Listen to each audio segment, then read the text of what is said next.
अमृत लग रहा है।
गुरुदेव, सागर मंथन से अमृत के स्थान पर विष निकल आया है। चारों ओर त्राई त्राई मची हुई है।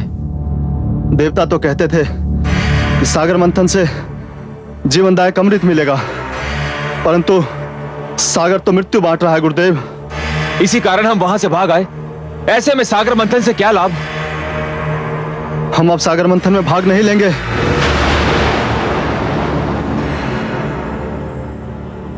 मूर्खता मत दिखाओ। तुमने ये कैसे मान लिया कि सागर मंथन से केवल अमृत निकलेगा, और वो भी सबसे पहले? मूर्खों, इस मंथन से अनेक ऐसे पदार्थ, अनेक ऐसे रत्न निकलेंगे जिसकी किसी ने कल्पना भी ना की होगी। परंतु गुरुदेव, अभी तो सागर तट पर जाना मृत्यु को निमंत्रण देना होगा। वहां चारों ओर विषैली वायु के बादल फैले हुए हैं और फैलते ही जा रहे हैं। वहां तो खड़े रहना भी असंभव है। ना जाने ये कैसा विष है। इस विष का नाम है कालकूट, और ये हलाहल है। परंतु तुम क्यों चिंता करते हो? मेरे पास भी संजीवनी मंत्र है, और मैं तुम्हें मरने नहीं दूंगा। तुम सब मेरे आश्रम में ही ठहरो और इस विपत्ति के टलने की प्रतीक्षा करो। तुमसे अधिक तो देवता चिंतित होंगे, क्योंकि देवताओं के लिए मंथन और अमृत तुम्हारी तुलना में अधिक महत्व रखता है। अब देखना है कि वो इस विपदा को टालने के लिए क्या उपाय करते हैं। जो आज्ञा गुरुदेव। रक्षा कीजिए, रक्षा कीजिए।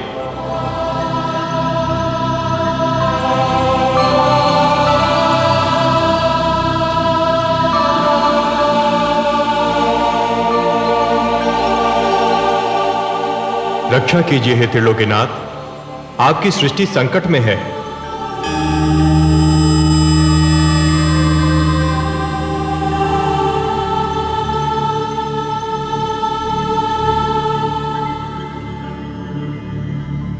हे विश्वेश्वर, सागर मंथन से जीवनदायक अमृत के स्थान पर प्राणघातक विष निकला है।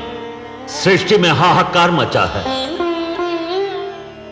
हे आदि प्रजापति, हे देवगण, जीवन को अमर बनाने के लिए मृत्यु से हर पग पर टकराना तो अवश्य पड़ता है।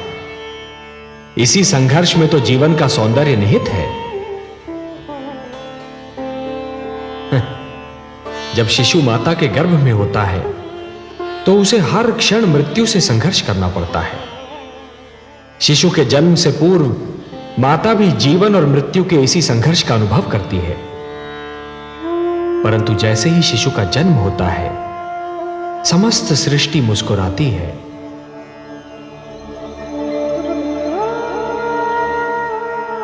यदि अमृत की प्राप्ति इतनी सरल होती देवगण, तो जीवन और मृत्यु का यह संघर्ष और उसकी यह कथा कब की समाप्त हो चुकी होती। परंतु हे जगदीश्वर, समुद्र में यह विष आया कहां से? यह तो आदि प्रजापति श्री ब्रह्मा की संतान मानव का चमत्कार है। वो जिस वस्तु को भी अपने लिए उपयोगी नहीं समझता, उसे समुद्र की गहराइयों में फेंक देता है। वो ये नहीं सोचता कि जो वस्तु उसके लिए हानिकारक है, वो समुद्र के प्राणियों के लिए भी हानिकारक होगी। मैंने तो जल मनुष्य की आवश्यकताओं की पूर्ति के लिए बनाया था। सत्य कहा आपने हे ब्रह्मा। जल का तो अर्थ ही है जीवन, परंतु मनुष्य ने उसे व्यर्थ और हानिकारक वस्तुओं का भंडार बना दिया है। उसी प्रदूषण ने बढ़ते बढ़ते विष का रूप धारण कर लिया है। उसे एक न एक दिन समुद्र के गर्भ से बाहर तो आना ही था। हे लक्ष्मी नारायण, क्या यह नहीं हो सकता कि यह विष जहां से आया है, इसे उसी समुद्र में वापस फेंक दिया जाए? नहीं देवराज, नहीं। यह समस्या का समाधान नहीं है। यह तो समस्या से भागने का एक असफल प्रयत्न है।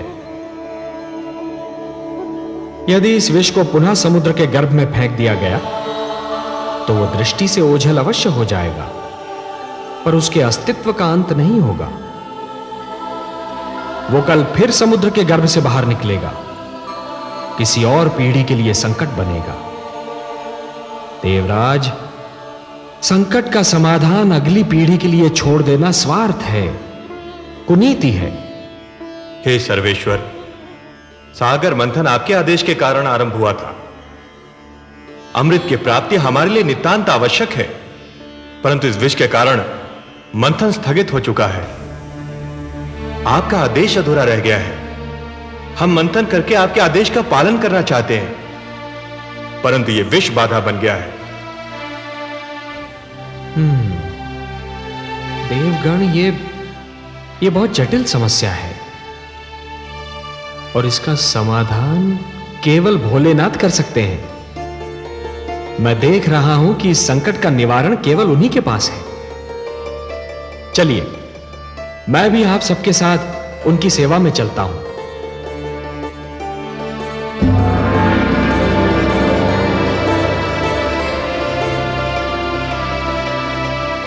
महादेव की जय हो।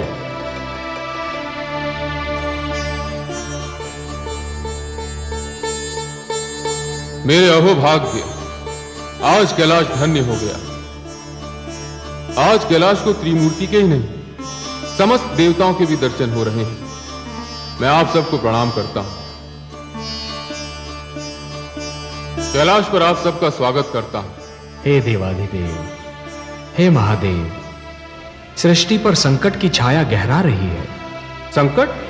हाँ भोलेनाथ, संहार करता तो आप हैं, परंतु आज आपकी इच्छा के बिना मानव जीवन पर संहार का प्रारंभ हो गया है। देवता और दानव मिलकर अमृत की प्राप्ति के लिए समुद्र मंथन कर रहे थे, परंतु इस मंथन की सर्वप्रथम भेंट कालकूट विष सिद्ध हुई है।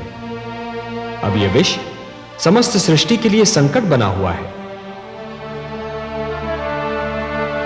समस्या यह है कि इस विष के प्रभाव से यदि दानवों की मृत्यु हुई तो दैत्य गुरु शुक्राचार्य आपके दिए हुए संजीवनी मंत्र की शक्ति से उन्हें पुनर्जीवित कर लेंगे। श्री विष्णु की कृपा से देवताओं की भी सुरक्षा हो जाएगी, पर इस विष के दुष्प्रभाव से मेरी संतान, मेरा निर्दोष मानव समाप्त हो जाएगा।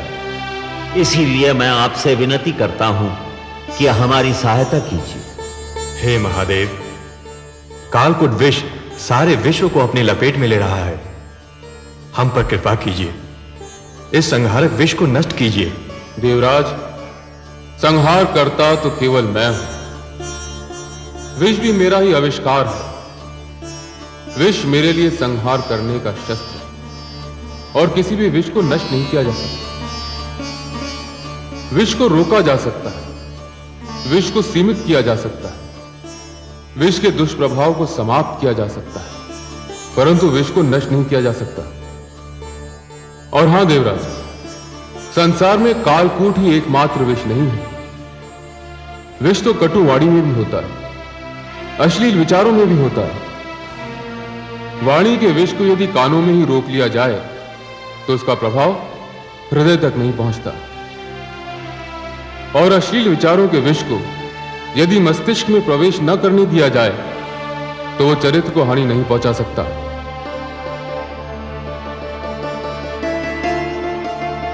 जहां अमृत होता है वहां विष का होना तो स्वाभाविक है, परंतु आप धन्य हैं भोलेनाथ, आप धन्य हैं। कालकूट विष का प्रभाव तो आपके सुंदर तर्क ने ही कम कर दिया। अब शेष समस्या का समाधान भी आप ही निकालेंगे। आपने सत्य कहा कि विष को नष्ट तो नहीं किया जा सकता, परंतु उसे रोका अवश्य जा सकता है, और यह कार्य केवल आप ही कर सकते हैं देवाधिदेव। हे त्रिलोकेश्वर, आप सब चलकर मेरे पास आए हैं। यहां आकर आपने मुझ पर कृपा की। आपके आदेश का पालन करके मुझे हर्ष होगा। मुझे कालकूट को कहीं रोकना होगा, उसकी सीमा का निर्धारण करना होगा। जगत के कल्याण के लिए यह कार्य मैं अवश्य करूंगा। आप चिंता न करें, मैं आपके साथ सागर तट पर चलता हूं।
हे महेश, हे महादेव,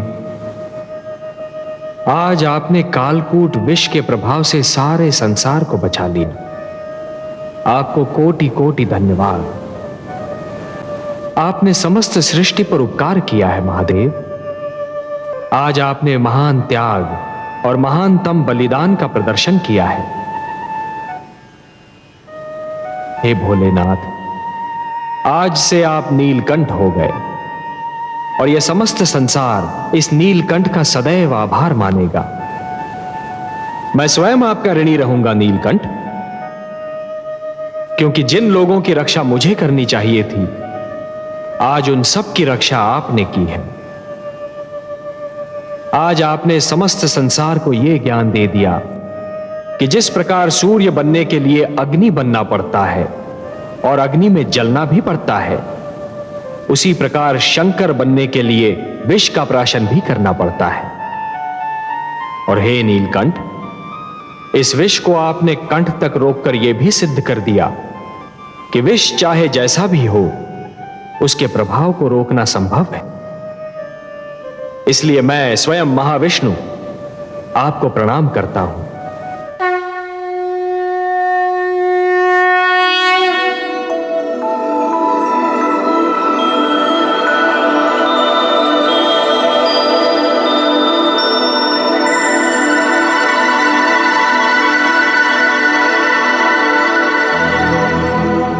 सबकी रक्षा के लिए किया आज विष पान, देवों के भी देव हैं नीलकंठ भगवान, देवों के भी देव हैं नीलकंठ भगवान।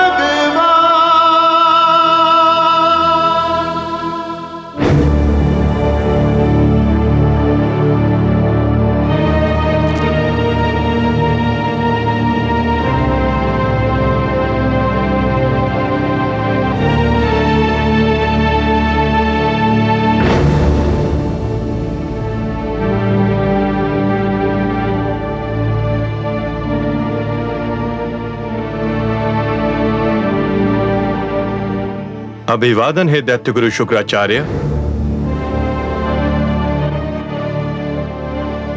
कालकूट का संकट टल गया। श्री शिव शंकर ने कृपा की और उसे अपने कंठ में रोक लिया। मैं जानता था इस संकट का निवारण केवल मेरे महादेव ही कर सकते हैं, और वही करेंगे। जय भोलेनाथ। तो अपने शिष्यों को सागर तट पर चलने की आज्ञा दीजिए। रुका हुआ सागर मंथन पुनः आरंभ होना है। अवश्य देवराज, अवश्य। आप चलिए, मेरे शिष्य थोड़े समय में आपसे आ मिलेंगे। तो सागर तट पर पुनः भेंट होगी।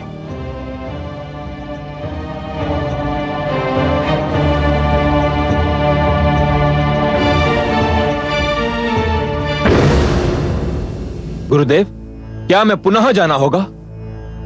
हाँ, न केवल जाना होगा बल्कि सागर मंथन में भाग भी लेना होगा। अमृत कितना महत्वपूर्ण है यह केवल मैं जानता हूं।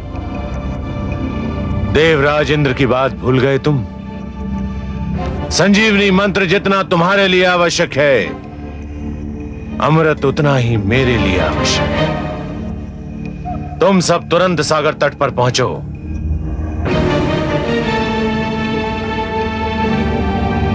स्वर भानु, तुम मेरे शिष्यों के साथ जाओ और मेरे आदेश को ध्यान में रखकर उनकी हर क्रिया पर दृष्टि रखो। जो आज्ञा गुरुदेव।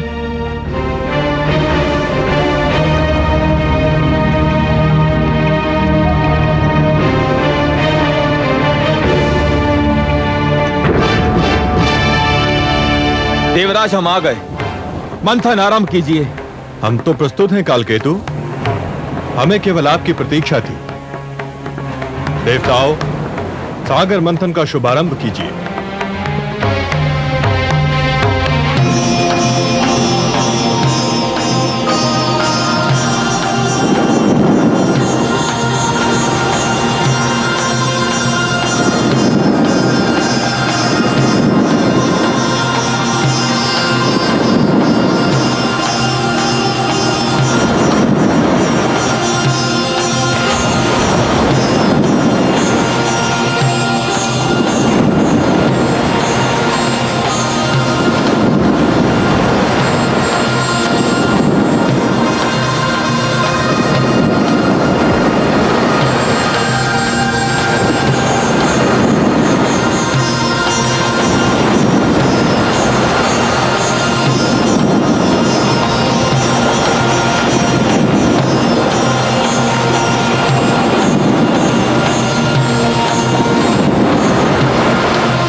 अरे ये तो एक नारी है।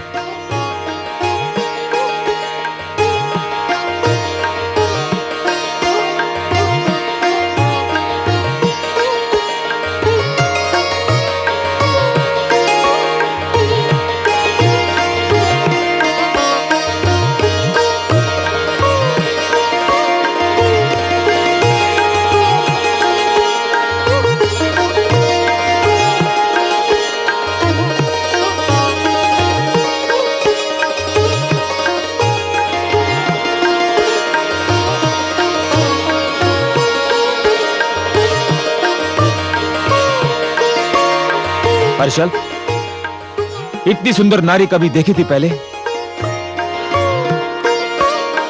नहीं दानवराज, ये तो कोई स्वर्ग की अप्सरा दिखाई पड़ती है। मूर्ख हो तुम। स्वर्ग की अप्सराएं तो इसके पांव की धूल के समान होंगी। तनिक इसका रूप तो देखो। मुख है कि पूनम की रात्रि का चंद्रमा, आंखें हैं या मद की कटोरी, कपोल है कि लाल कमल के पुष्प, अधरों की लालिमा उषा को लजा रही है, कंधों पर काले केशों की घटा लहरा रही है, मुस्कुराती है तो हृदय पर बिजली गिराती है, चलती है तो पुष्पों से भरी डाली लचक जाती है। हर्षल, इसने तो मेरा मन विचलित कर दिया है। तो फिर आप घोषणा कर दीजिए महाराज कि इस सुंदरी पर केवल आपका ही अधिकार होगा। इस सुंदर नारी पर हमारा अधिकार है देवराज। कदापि नहीं। क्यों? निर्णय तो यही हुआ था, मंथन से जो भी वस्तु निकलेगी वो देवताओं और दानवों में आदि आदि बांट दी जाएगी। हाँ, यही निर्णय हुआ था, किंतु यह वस्तु नहीं है, प्राणी है, नारी है, स्त्री है। इसका विभाजन नहीं किया जा सकता। मैं कब कहता हूं कि इसका विभाजन किया जाए? मैं स्वयं इसे इसी रूप में प्राप्त करना चाहता हूं जिस रूप में दिखाई दे रही है। निर्णय बहुत सरल है देवराज, यह सुंदरी हमें दे दो। इसके उपरांत मंथन से जो भी निकलेगा वो तुम देवतागण ले लेना। दानवराज बिल्कुल ठीक कह रहे हैं। यह केवल नारी और सुंदरी नहीं है, देवी है। और देवी केवल देवताओं की संगति में रह सकती है, दानवों की संगति में नहीं। तुम हट कर रहे हो देवराज। यह हट का नहीं, सिद्धांत का प्रश्न है। यह देवी तुम्हें नहीं दी जा सकती। तो फिर हम समझौते के अंत की घोषणा करते हैं देवराज। हम समझौता समाप्त नहीं करना चाहते, परंतु यदि यही एक मार्ग रह गया है तो हमें स्वीकार है। समझौते के अंत का दूसरा अर्थ समझते हो देवराज? समझौते का अंत युद्ध का आरंभ होता है। अब हमारी भेंट युद्ध क्षेत्र में होगी। आपकी इच्छा दानवराज, तुम हमें युद्ध के लिए तैयार पाओगे।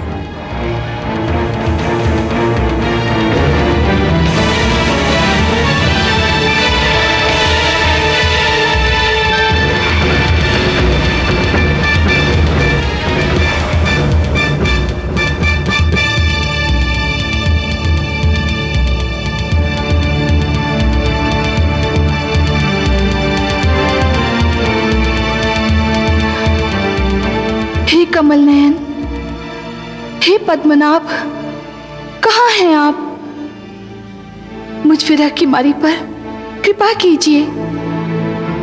मेरी आंखें आपके दर्शन को तरस रही हैं। मेरी आत्मा आपको पुकार रही है। दर्शन दीजिए भगवान। मेरी आत्मा की पुकार सुन लीजिए।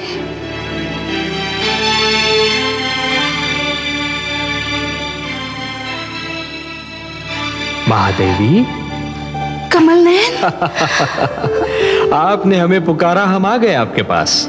कमल नयन, आपने मुझे अपनी भुजाओं में ग्रहण करते समय कहा था कि इस बार हमारा मिलन बहुत ही मधुर होगा।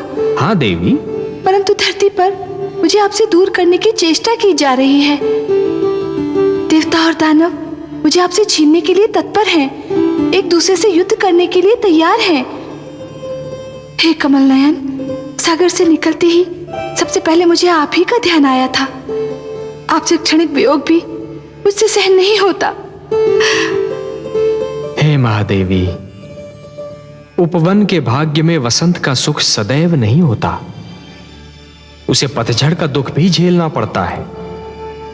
उसी प्रकार जीवन में भी मिलन का आनंद सदा के लिए नहीं छाया रहता देवी, वियोग की घड़ियां भी आती हैं। तो कब बीतेंगी यह विरह की घड़ियां? मैं तो आप ही की हूं, आप ही के लिए बनी हूं। आपसे दूर रहने का विचार भी मुझसे सहन नहीं होता। हे महादेवी, इस बार आप मंथन में सागर पुत्री के रूप में जन्मी है, इसलिए आप धरती के नियमों के अधीन हैं। मैं इन नियमों को तोड़ नहीं सकता देवी। धरती के सारे प्राणियों की भांति आपके भाग्य विधाता भी ब्रह्मा है। आपके भाग्य में क्या लिखा है ये तो केवल वही बता सकते हैं। तो मैं ब्रह्मा जी के पास जाऊंगी, उनसे पूछूंगी कि मुझ पे ये अत्याचार क्यों किया जा रहा है, मुझे अपने नारायण से क्यों दूर किया जा रहा है।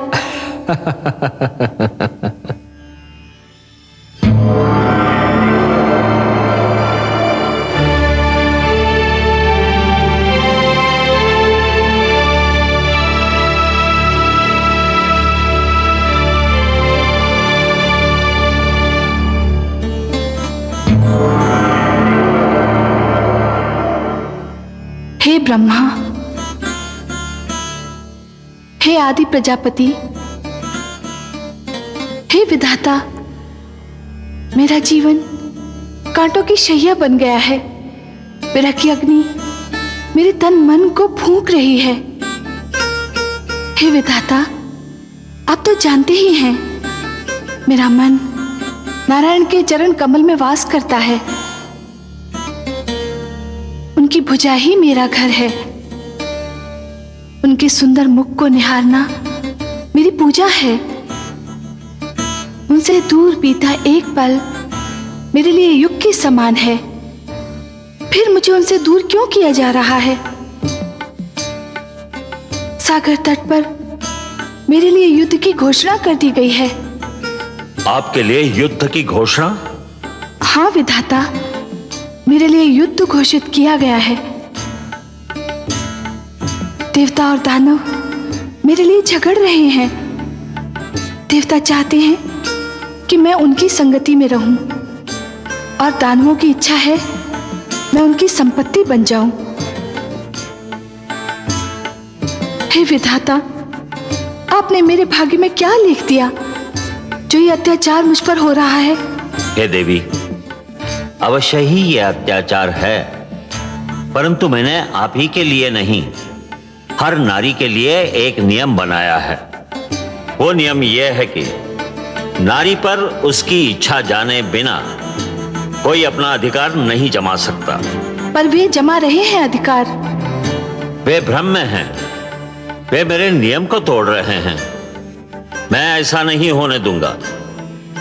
चलिए, मैं आपके साथ चलता हूं, उनका भ्रम दूर करता हूं।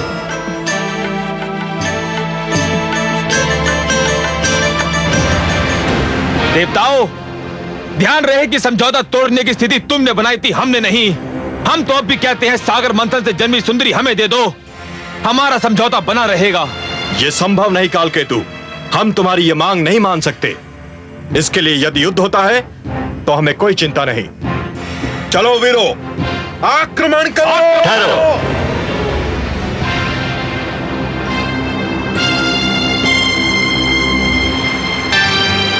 दोनों पक्ष इस नारी को प्राप्त करने के लिए झगड़ रहे हैं, पर किसी पक्ष ने इस नारी से यह पूछने का कष्ट किया कि स्वयं इसकी इच्छा क्या है?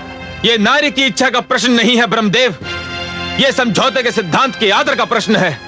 नहीं, यह हर स्त्री के अधिकारों का प्रश्न है। अपने लिए किसी को स्वीकार या अस्वीकार करने का निर्णय केवल नारी कर सकती है। स्त्री कोई वस्तु नहीं जिसे बांट लिया जाए। समुद्र मंथन से निकली ये नारी मेरी सहोदरा है, मेरी बहन है। ये सागर पुत्री किसे स्वीकार करेगी, इसका अधिकार मैं इसी को देता हूं। आज मैं एक नई प्रथा के शुभारंभ की घोषणा करता हूं। यह स्वयंवर की प्रथा होगी। स्वयंवर? हाँ, स्वयंवर, जो हर नारी का अधिकार होगा। अपनी इच्छा से अपनी पसंद का वर चुनने का अधिकार। इस सागर पुत्री के हाथों में एक पुष्पमाला होगी। यह पुष्पमाला इसकी मन की इच्छा की प्रतीक होगी। फिर यह सागर पुत्री जिसके गले में यह माला डाल देगी, समझा जाएगा उसी को इसने अपना वर चुन लिया। मैं समस्त देवता और दानव समाज को इस सागर पुत्री के स्वयंवर समारोह में भाग लेने का निमंत्रण देता हूं।